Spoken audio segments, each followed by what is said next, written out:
Hi guys, कैसे हैं आप सभी लोग। और देखिए इस मतलब वीडियो में हम जानने वाले हैं 1.4 एक्सरसाइज के बारे में। 1.3 1.2 1.1 ऑलरेडी हम कर चुके हैं। अब चलिए बिना किसी देरी के चलिए स्टार्ट कर लेते हैं 1.4 एक्सरसाइज। इसमें हम पढ़ने वाले हैं वेन डायग्राम के बारे में। और वेन डायग्राम बहुत ही सिंपल सा टॉपिक है। इसको चलिए समझते हैं कैसे अपन इसको पढ़ेंगे। देखिए सबसे पहले वेन डायग्राम होता क्या है।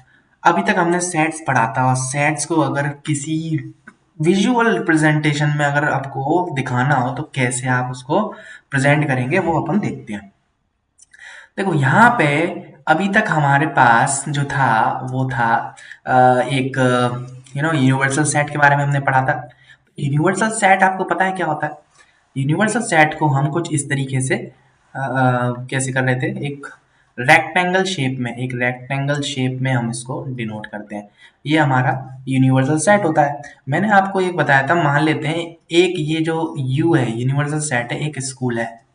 इस स्कूल के अंदर दो क्लासेस है, 11th और एक 12th। और भी हो सकती है, वैसे होती हैं 1 से लेकर 10 तक, लेकिन अभी हम दो क्लासेस ले रहे हैं। एक इसका सेट का मान लेते हैं ए और इसको मान लेते हैं बी। अब देखो आपको पता है कि इस सेट के अंदर, इस क्लास के अंदर, 11th क्लास के अंदर बच्चे भी होंगे। और बच्चे कितने हैं, मान लेते हैं 40 बच्चे हैं इस क्लास के अंदर। बी के अंदर जो हैं बच्चे हैं वो 42 बच्चे हैं। और बाकी दुनिया भर के जो बाकी के बच्चे हैं, स्टाफ है, स्टाफ मेंबर है, जो बाकी स्टाफ होता है वो है। यानी कि टोटल जो देखे गए इंसान वो मान लेते हैं 1000 लोग हैं, है ना। 1000 लोग स्कूल के अंदर हैं। और 40 तो मैंने डाल दिए इसमें 11th क्लास में, और 42 बच्चे डाल दिए मैंने 20 में। बाकी जो बचे इंसान वो मैंने डाल दिए बाकी यहाँ पे, है ना। जो खाली स्पेस बचा है यहाँ, है ना। यहाँ पे होंगे, सिंपल सी बात है, जो बाकी बचे, क्योंकि ये सर्कल्स के अंदर तो होंगे नहीं। तो अब इस केस में हम क्या कर रहे हैं कि अब हमारे पास दो सेट है और दो सेट को हमने डायग्राम में शो करके दिखाया। अगर मान लो आपके घर में एक फैमिली टाइप का बना लेते हैं, है ना। एक ये घर है आपकी, ये फैमिली है, एक यू फैमिली है आपकी, यूनिवर्सल सेट है। उसमें आपके मान लीजिए जॉइंट फैमिली है, उसमें चाचा चाची ताऊ वगैरह रहते हैं। तो आपके जैसे कि मान लो एक फैमिली आपके मम्मी पापा के ए सेट मान लेते हैं, मम्मी पापा और बच्चे उनके एक दो जितने भी बच्चे हैं मान लेते हैं, 4 सदस्य हो गए एक उससे। दूसरा सेट मान लेते हैं जो कि चाचा के हैं, एक दो तीन चार, और जो भी हैं ऐसे 5 या जो भी। तो इसमें मान लेते हैं, और इसमें थर्ड सेट में यहाँ बच्चे हैं एक दो तीन, वो एक मम्मी पापा और ये एक बच्चा है। ओके, तो इस तरीके से 3 सेट हम मान लेते हैं। और बाकी जो फैमिली में दादा दादी वगैरह हैं वो हमने रख दिए अभी इस सेट के इसमें बाहर की तरफ। तो ये हम एक तरीके से सेट बना रहे हैं, ऐसा हम बना सकते। ठीक है। अब इस तरीके से हम सेट को रिप्रेजेंट करते हैं। अब जैसे कि डायग्राम में आप देख सकते हो कि किस तरीके से इन्होंने इलस्ट्रेशन 1 इलस्ट्रेशन 2 के बारे में, जैसे कि इलस्ट्रेशन 1 के बारे में और इलस्ट्रेशन 2 के बारे में बताया है। इलस्ट्रेशन में बताया गया है सबसेट के बारे में। और सबसेट को बताते समय देखिए, सबसेट क्या होता है। सबसेट एक ऐसी चीज है जो एक के अंदर एक होता है। जैसे एक सेट है, उसके अंदर एक और सेट है। ए सेट बाहर वाला है और अंदर वाला बी सेट है। तो छोटा कौन है, छोटा बी है, दिख भी रहा है। और बड़ा कौन है, ए, यानी कि बी सबसेट हुआ ए का। तो इस तरीके से सेट हुआ बी ए का, है ना। बी जो है सेट हुआ, सबसेट हुआ ए का। इस तरीके से अपन इसको रिप्रेजेंट करेंगे, है ना। चलिए, और इसको और एक अगर एग्जाम्पल से समझना चाहें तो भी समझ सकते हैं। और मान लीजिए एक सेट के अंदर मैं दे देता हूँ आपको 1 2 3 4 5 6, एक सेट के अंदर है आपके ये। और बी सेट के अंदर है 4 5 और 6, करेक्ट। इसके अंदर आपके 4 5 6 है। अब जैसे कि आप देख सकते हो 4 5 6 ये दोनों, यानी कि बी सबसेट के पूरे एलिमेंट ए के अंदर आ रहे हैं।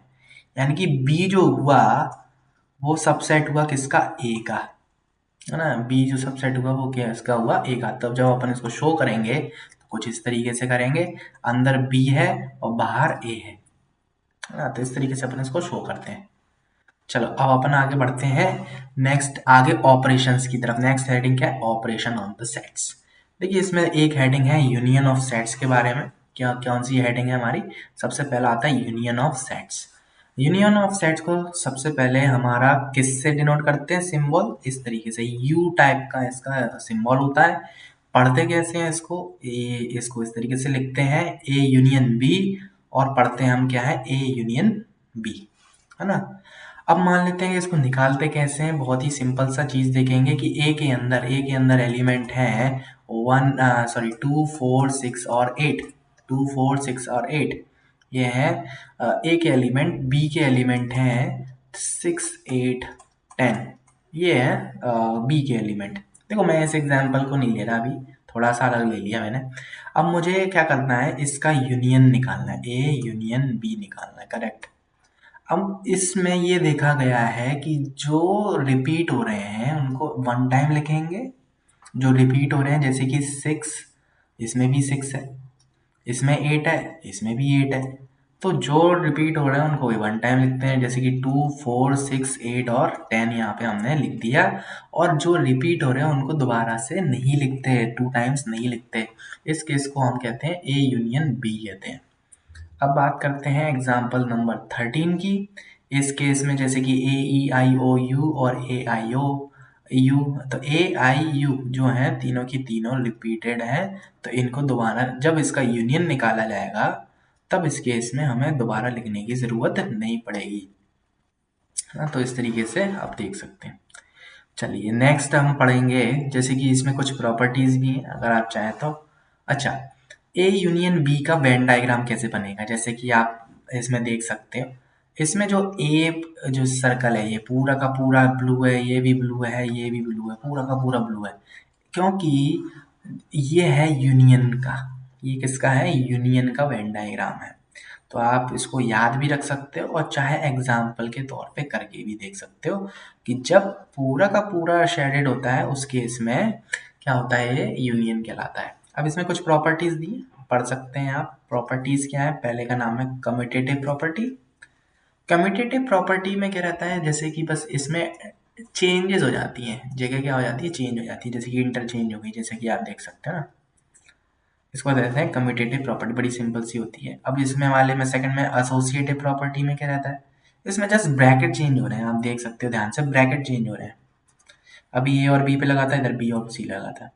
इसको क्या कहते हैं हम? Identity element. आइडेंटिटी एलिमेंट का क्या है कि जब किसी नल सेट के साथ अगर निकाला जाता है किसी का यूनियन, जैसे कि ए का यूनियन नल सेट के साथ निकालेंगे तो ए ही आने वाला है। ठीक है, चलो और आगे बढ़ते हैं। नेक्स्ट लॉ है आइडेम्पोटेंट लॉ, जिसके अंदर ए यूनियन का ए से ही निकाला गया तो आंसर ए ही मिलने वाला है।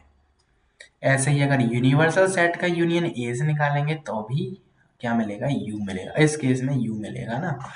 तो आप इसमें एग्जाम्पल करके देख सकते हैं, और अगर हम आगे करेंगे तो भी आपको समझ में आ जाएगा। चलिए नेक्स्ट हेडिंग है हमारी intersection of the set. Intersection of the set के बारे में देख लेते हैं। इंटरसेक्शन क्या कह रहा है? इंटरसेक्शन ये कह रहा है कि जैसे कि इंटरसेक्शन को पहले डिनोट कैसे करते हैं, ये सिंबल दिया है। जैसे कि अगर आपके साथ पास बुक है तो आप बिल्कुल देख सकते हैं, इसको अंडरलाइन कर सकते हैं। इंटरसेक्शन का साइन है ये, पढ़ते हैं इसको अपन क्या है? ए इंटरसेक्ट बी, है ना। तो ए इंटरसेक्ट बी। अब अगर मुझे पास कुछ एलिमेंट्स दिए हैं, ए के अंदर कुछ एलिमेंट्स दिए हैं, 3 5 और 6 ये एलिमेंट दिए हैं। बी के अंदर कुछ एलिमेंट दिए हैं, 6 दिया है ओनली, ठीक है। इन दोनों का मुझे इंटरसेक्शन निकालना है। क्या निकालना है? इंटरसेक्शन। अच्छा, जब आप इंटरसेक्शन निकालते हैं तो आपको ध्यान रखना है कि कौन सा एलिमेंट जो है कॉमन है। इस वाले केस में जस्ट उल्टा है, जो कॉमन है केवल उसको लिखेंगे। कॉमन कौन सा है? दोनों में 6 6 है, इसमें भी 6 है, इसमें भी 6 है, तो आंसर क्या आएगा? 6 आएगा। मान लो ए और बी में कोई कॉमन नहीं है तो आंसर क्या आएगा? 5 आएगा, नल सेट आएगा। आंसर क्या आएगा? नल सेट आएगा, ठीक है। अब चलिए इसको वेन डायग्राम कैसा दिखता है? वेन डायग्राम कुछ ऐसा दिखता है, जो बीच वाला जो पार्ट है ये वाला, वो अगर शेडेड है तो ये इंटरसेक्शन वाला पार्ट है, क्योंकि ये कॉमन वाला पार्ट है। आप देख सकते हो क्योंकि ये सर्कल आपस में क्या है? आपस में कनेक्टेड है, और जो बीच वाला पार्ट है वो क्या है? वो है आपका इंटरसेक्शन। अब जैसे कि अगर इस देखा जाए इस केस में क्या ये आपस में कनेक्टेड है? नहीं है। तो क्या कॉमन पार्ट होगा? नहीं होगा। इस केस में ए इंटरसेक्शन बी क्या आने वाला है? फाई आने वाला है। ठीक है, अब इसके बाद कुछ प्रॉपर्टीज भी दी हैं, जैसे कि सम प्रॉपर्टीज, जैसे कि पहली प्रॉपर्टी दी है वही कम्यूटेटिव लॉ वाली, फिर दूसरी एसोसिएटिव लॉ वाली जो मैंने ब्रैकेट वाली बताई थी। थर्ड वाले में जो आपका रहता है नल सेट के साथ वो दिया है। फोर्थ वाले में आपको दिया है क्या कि आपको करना है ए इंटरसेक्शन करेंगे, ए ही मिलने वाला है, और पांचवे में यू से करेंगे। तो यू से वाला नहीं करके दिखाया है, तो यहाँ पे हमने किसके साथ करके दिखाया है? ये वाली प्रॉपर्टी है डिस्ट्रीब्यूटिव लॉ प्रॉपर्टी ना, डिस्ट्रीब्यूटिव लॉ प्रॉपर्टी। देखो डिस्ट्रीब्यूटिव लॉ प्रॉपर्टी क्या होती है? देखो ए का बी से मल्टीप्लाई टाइप का कर दिया और ए का सी से मल्टीप्लाई कर दिया। तो ए का मल्टीप्लाई बी से किया तो ए इंटरसेक्शन बी आ गया, और ए का सी से किया तो ए इंटरसेक्शन सी आ गया ना। क्योंकि ए इंटरसेक्शन हो रहा है तो इंटरसेक्शन ही लिखेंगे, ए का बी से इंटरसेक्शन, फिर ए का सी से इंटरसेक्शन। तो इस तरीके से हमारा क्या रहता है एक है ना। और यहाँ पे कुछ डायग्राम्स दिए गए हैं, वेन डायग्राम्स, जैसे कि अगर ये वाला डायग्राम है तो उस केस जैसे कि बी यूनियन सी बोला है तो केवल बी और सी को ही ब्लू करा गया है, शेडेड किया गया है। जैसे कि आप, क्योंकि यहाँ पे क्या निकालना है? हम यूनियन निकालना है। इंटरसेक्शन वाले पार्ट में केवल बीच वाला पार्ट होगा, है ना, जैसे कि ये इस केस में भी अगर देखा जाए तो कौन सा पार्ट होगा? ए इंटरसेक्शन बी यूनियन सी।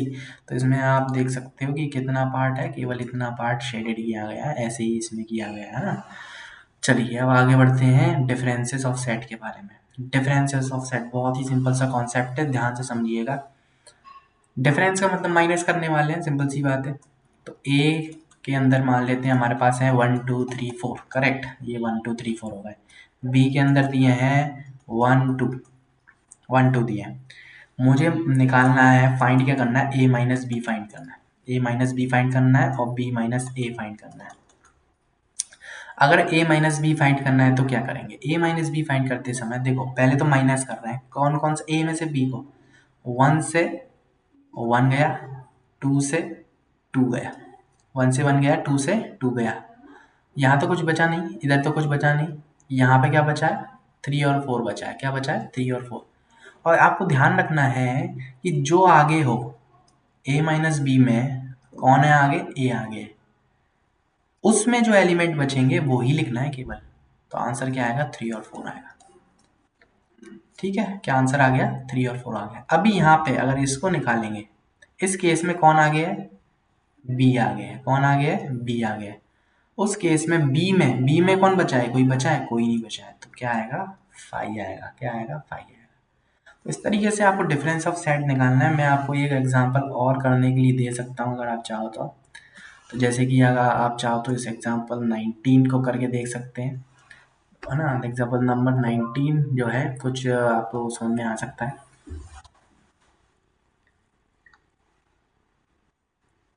ठीक है, अब अपन बढ़ देंगे 1.5 एक्सरसाइज के एक्सरसाइज पर। तो उसको आगे बढ़ने के लिए बस आपको अगर इसमें कोई भी प्रॉब्लम है तो मुझे बता सकते हैं। और अगर आपको अगर ऑनलाइन ट्यूशंस भी चाहिए तो भी आप ले सकते हैं, चाहे वो आईसीएसई का हो चाहे वो सीबीएसई हो, डजंट मैटर, वो आप बिल्कुल मुझसे बात कर सकते हैं। मिलते हैं अगली वीडियो में नए टॉपिक के साथ, 1.5 एक्सरसाइज के बारे में डिस्कस करेंगे। Thank you so much for watching for Encyclo Hub, and thank you